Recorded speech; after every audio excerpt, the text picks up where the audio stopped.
Assalamualaikum warahmatullahi wabarakatuh. Saya Nurul Nadia binti Kamarudin, Kad Matrik C17B0294. Hari ini saya akan membentangkan mengenai isu penggunaan visual masalah kesihatan berkesan atau tidak dalam menyampaikan maklumat kepada masyarakat di Malaysia. Pembungkusan merupakan satu konsep di mana ia digunakan bagi melindungi sesuatu produk, dan tujuan utama pembungkusan dilaksanakan bagi menjamin ketahanan dan keselamatan setiap produk, dan bagi menarik perhatian para pelanggan dan pembeli. Pembungkusan haruslah mempunyai daya tarikan yang menarik.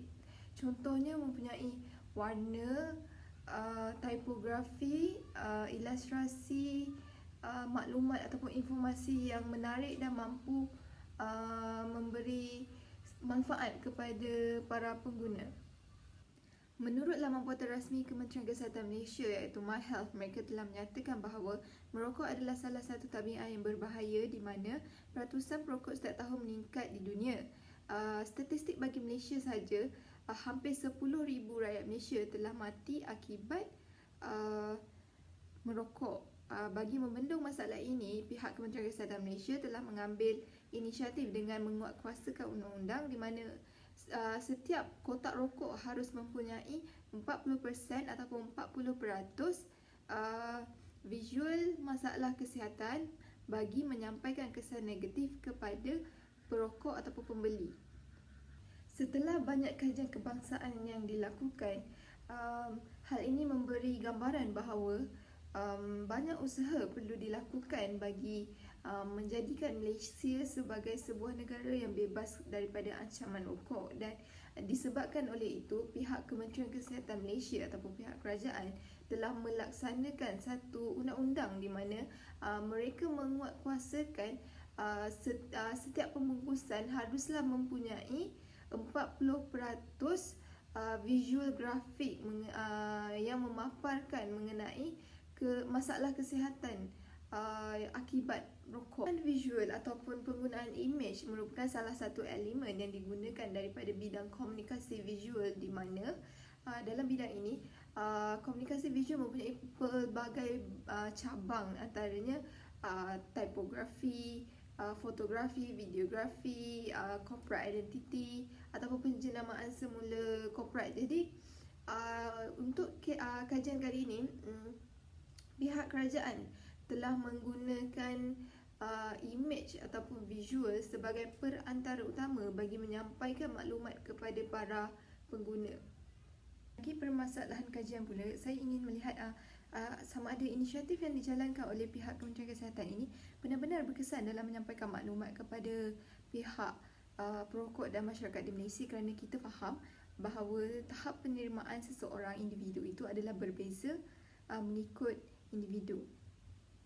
Bagi permasalahan yang kedua, saya berfikir macam adakah dengan penggunaan image ataupun visual ini mampu menyekat ataupun menghadkan promosi rokok itu sendiri melalui pembungkusan, melalui elemen pembungkusan. Jadi di situ kita akan lihat bagaimana elemen visual mempengaruhi ataupun menghadkan promosi rokok itu sendiri. Kajian ini adalah pertama bagi mengenal pasti sejauh mana pendekatan yang diambil oleh pihak kerajaan ini berkesan atau tidak dalam menyampaikan mesej ataupun maksud kepada perokok dan masyarakat di Malaysia. Kedua adalah bagi mengenal pasti sejauh manakah penggunaan visual masalah kesihatan ini mampu menyampaikan mesej terus kepada para perokok dan masyarakat di Malaysia. Ketiga adalah bagi mengenal pasti sejauh mana cara ini diterima dan seterusnya mampu mengubah kehidupan mereka kepada kehidupan yang lebih sihat. Keempat adalah bagi mengkaji pendekatan yang diambil ini, adakah ia terlalu agresif dalam menyampaikan maklumat kepada para perokok dan masyarakat Malaysia. Terdapat 4 persoalan kajian yang saya ingin ketengahkan di dalam kajian kali ini, di mana pertama, adakah pendekatan yang diambil ini benar-benar berkesan dalam menyampaikan maklumat kepada perokok dan masyarakat di Malaysia. Kedua, adakah penggunaan visual ini benar-benar boleh mampu menyampaikan maklumat tu terus kepada pihak perokok mahupun rakyat Malaysia. Ketiga, adakah cara ini boleh diterima oleh golongan perokok dan masyarakat di Malaysia dan mengubah kehidupan mereka kepada kehidupan yang lebih sihat. Keempat, adakah pendekatan yang seperti ini terlalu agresif dalam menyampaikan mesej kepada pihak perokok dan masyarakat di Malaysia. Dalam kajian ini saya telah menggunakan kaedah kuantitatif di mana kaedah kuantitatif ni dikatakan lebih teratur, mempunyai hasil kajian yang jelas, mempunyai penjadualan yang jelas dan mempunyai tahap kesamaran ataupun kekaburan data yang rendah.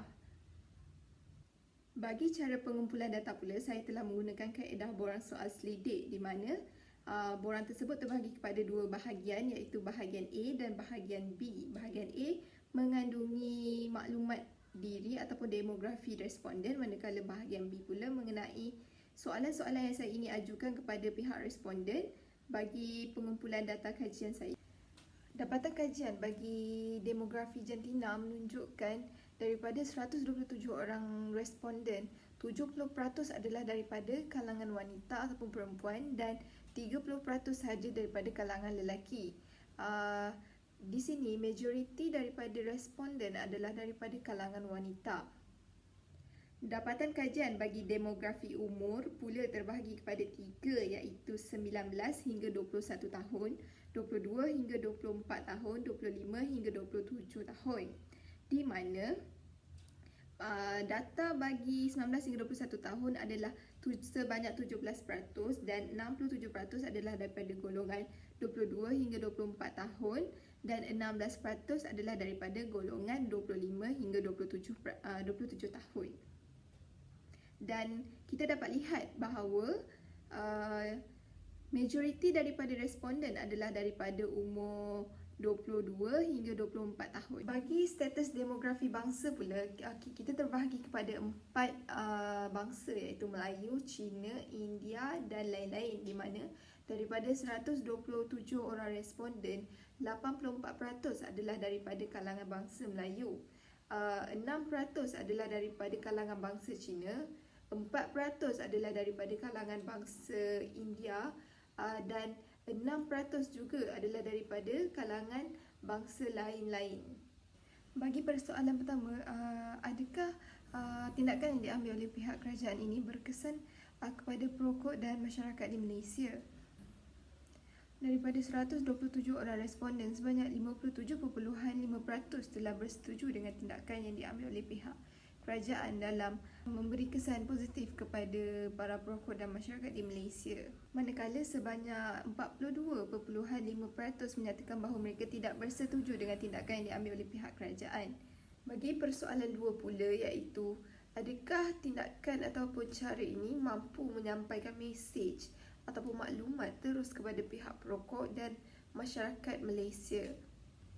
Sebanyak 63.8% menyatakan persetujuan mereka, manakala 36.2% menyatakan tidak persetujuan mereka bahawa cara ini boleh menyampaikan mesej terus kepada masyarakat Malaysia, terutamanya perokok tegar. Bagi persoalan 3 pula iaitu adakah cara ini boleh diterima oleh pihak perokok seterusnya mampu mengubah kehidupan mereka kepada kehidupan yang lebih baik. Seramai 54.3% menyatakan persetujuan mereka, manakala 45.7% menyatakan tidak persetujuan mereka. Hasil daripada tinjauan ini majoriti telah menyatakan bahawa mereka telah bersetuju bahawa cara ini boleh diterima oleh para perokok seterusnya mengubah kehidupan mereka kepada kehidupan yang lebih sihat. Bagi persoalan 4 iaitu adakah cara ataupun inisiatif ini terlalu agresif dalam menyampaikan maklumat kepada pengguna dan masyarakat, hasil peratusan daripada responden bahawa seramai 81.9% adalah bersetuju bahawa cara ini boleh diterima, manakala 18.1% menyatakan bahawa mereka tidak bersetuju dengan cara yang dicadangkan ataupun cara yang digunakan oleh pihak kerajaan. Terdapat beberapa cadangan yang saya ingin ketengahkan, iaitu pertama adalah supaya inisiatif ini diteruskan lagi pada masa akan datang, dan kedua, saya meminta agar penggunaan visual ini diperluaskan kepada semua sektor dalam menyampaikan maklumat ataupun kesedaran kepada masyarakat, kerana dengan penggunaan imej ini mampu menyampaikan mesej dengan lebih jelas dan memberi pemahaman yang lebih tinggi kepada pembaca ataupun pengguna. Secara kesimpulannya, kajian ini adalah mengenai isu penggunaan visual masalah kesihatan pada kotak rokok berkesan ataupun tidak dalam menyampaikan maklumat kepada perokok dan masyarakat di Malaysia. Dan di sini inisiatif yang diambil oleh pihak kerajaan ini adalah satu inisiatif yang sangat-sangat bernas, di mana ia adalah satu cara bagi menyampaikan maklumat terus kepada golongan sasar. Dengan meletakkan imej pada kotak rokok, mampu memberi terus gambaran kepada perokok bahawa aktiviti ataupun tindakan yang diambil oleh pihak perokok itu adalah satu tindakan yang tidak baik, dan seharusnya tindakan seperti ini dikekalkan dan diteruskan pada masa akan datang. Sekian, terima kasih.